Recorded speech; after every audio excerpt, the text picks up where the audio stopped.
Welcome to Consphere, where tech meets tomorrow. Today we're diving into the world of cloud-native everything. The secret sauce behind lightning-fast apps, resilient systems, and why your dev team suddenly loves Mondays. Let's decode the future of modern IT, one container at a time.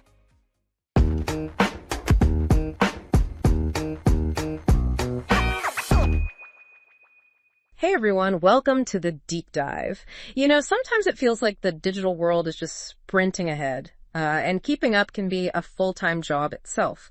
Today, we're diving into something that's really at the heart of all that speed: cloud-native architecture. Our mission really is to unpack what cloud-native everything means for you. How is it reshaping, the very foundation of how we build and scale software?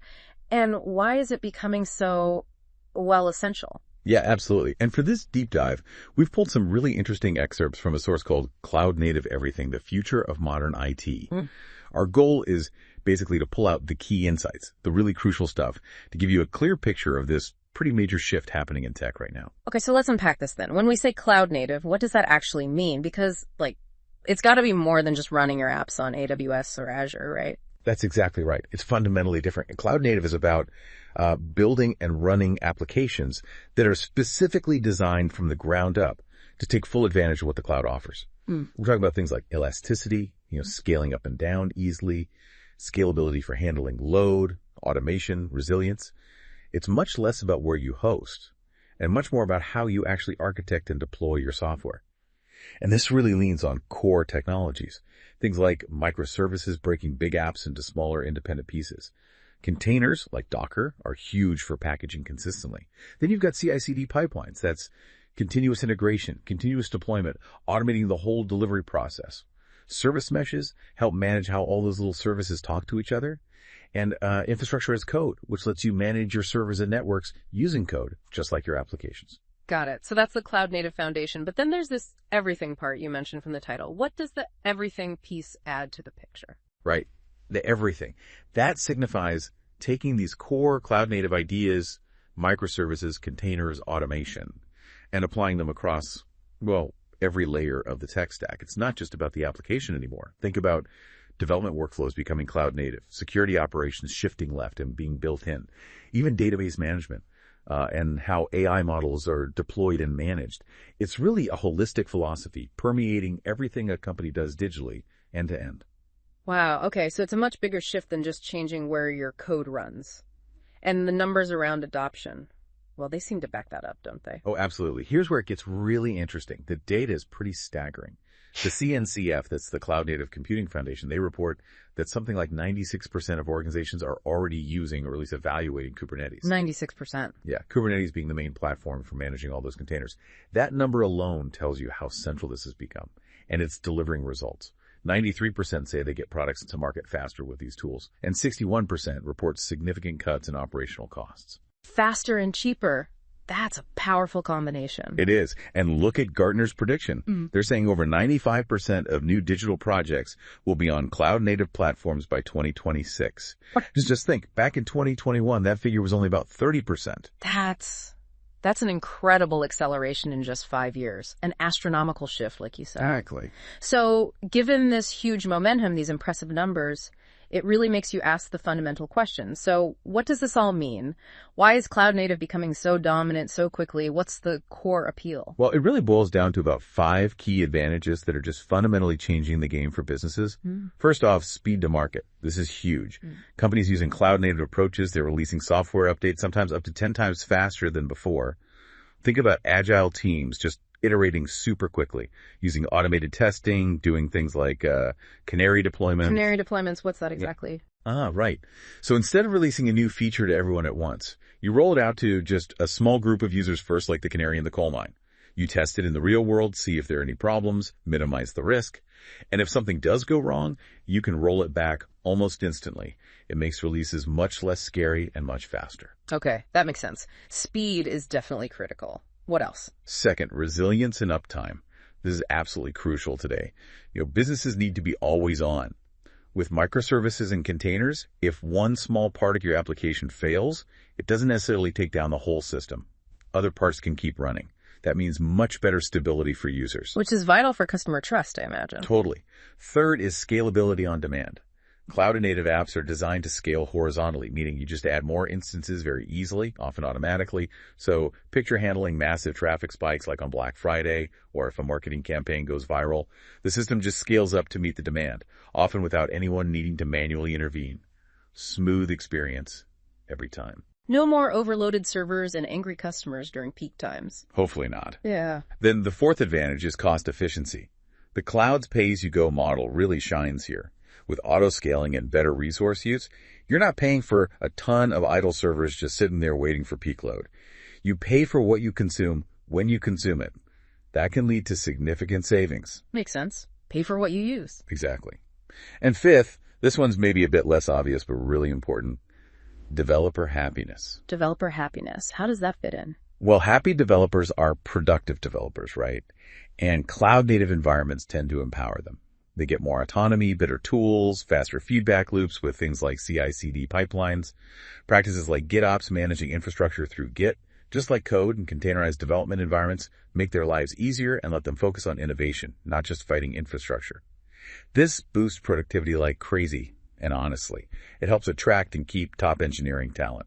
If you don't offer this kind of environment, you risk losing good people to companies that do. That's a really key insight, the talent aspect. So these benefits are compelling, almost transformative. But technology never stands still. Is this the final form, or is cloud native itself still evolving? What's next? Oh, it's definitely still evolving. Yeah. Fast. It's moving way beyond just the initial foundations of containers and Kubernetes, although those are still core.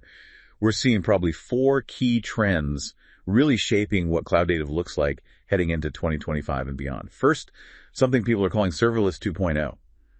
Function as a service, or FaaS, where you just upload code and the cloud provider runs it without you managing servers. Right, like AWS Lambda or Azure Functions. Exactly. That's maturing. We're expecting to see much tighter integrations between services, way lower cold start times. The delay when a function hasn't run in a while. Yeah, reducing that makes it usable for more real-time stuff and just broader adoption in big companies. The goal is to make managing servers basically disappear from many applications.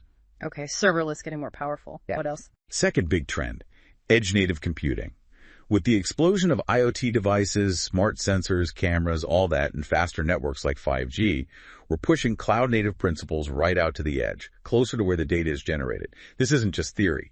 Think about smart factories doing analysis right on the assembly line, or autonomous vehicles processing sensor data instantly, or even healthcare devices doing local analytics. It enables things that need super low latency. So cloud principles, but running locally or nearby, not always back in a central data center. Precisely. Third, AI native applications. Cloud native is basically the engine powering the current AI revolution. Machine learning workflows, they're being packaged in containers. AI models, served up through APIs managed by Kubernetes. It makes deploying and scaling complex AI much, much more manageable and accessible for more companies. So cloud native makes AI practical at scale. You can say that, yeah. And finally, number 4, security built in, not bolted on. This is a big mindset shift. We're going to see way more adoption of things like zero trust architecture, basically. Don't trust anyone or anything by default. Always verify. Policy as code, where security rules are defined and automated like software. And this idea of shift left security. Moving security considerations much earlier into the development process, embedding them right from the start, not just doing a check at the end. Building security in from day one. That sounds crucial, especially with microservices and distributed systems. It absolutely is. More moving parts means security needs to be woven throughout. Okay, that future vision sounds incredibly powerful. Serverless, edge, AI, built-in security.